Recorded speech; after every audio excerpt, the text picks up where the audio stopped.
And we're joined now by Ellie and Ian Maguire, an owl handler, and we've got a couple of tawny owls. Fantastic. Ben sitting here with his hand over his groin there. Exactly. They are birds of prey, and I offer a tempting portion. Goodness gracious. They're extraordinary. So beautiful. Fantastic. Listen, owls. There we go. Just a bit of a flap. He's got his... Is he all right there? Yeah. She? Fine. Yeah, she's fine. OK.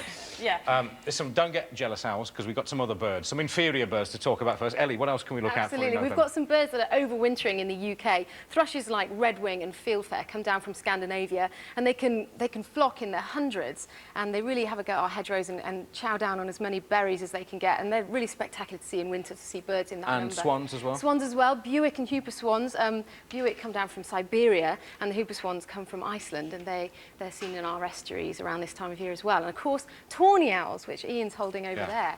At this time of year, they're defending their territories and they're finding nests and mates. Whoops! There we go. Just one saw. And they make that classic twit-twoo sound, don't they, Ian, at this time of year? So why is November time, and indeed, there you go. There it It might be a mating call or signal to kill Ben. It might be. Why is November kind of so important? Look at this thing go. go. And coming into winter time as well for owls. Well, the tawny owl's a territorial owl, so although they're normally associated with woodlands, they're also a city owl. So when we get through to this time of year, they're defending their territories. You've got the resident pairs that are saying to all the other owls, keep away from us, you can't live here, and they're all coming in saying, you know, we want somewhere to live. So there's a lot of activity, and that's when people hear them. Okay, are you settled enough there, Ben? It's wonderful to be this close. Yeah. Well, they're extraordinarily beautiful, and my goodness, what a flap the wings they create. Old Jazz here did a monumental whoopsie during the rehearsal. This one actually did a poo just beside Ellie, didn't we? Nearly had a Blue Peter moment, but was just before the camera. She's good at that. When you...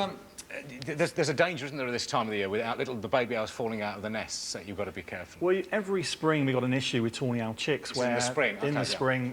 They're early breeders compared to the other owls, but they branch. They leave the nest site after 3 or 4 weeks, and then they go up into the trees, but sometimes they fall down.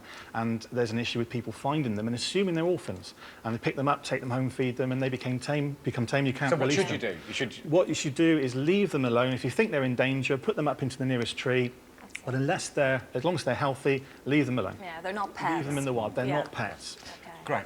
Ian, lovely to meet you. Thank you. Thanks so much, Steve. I won't shake. Christine.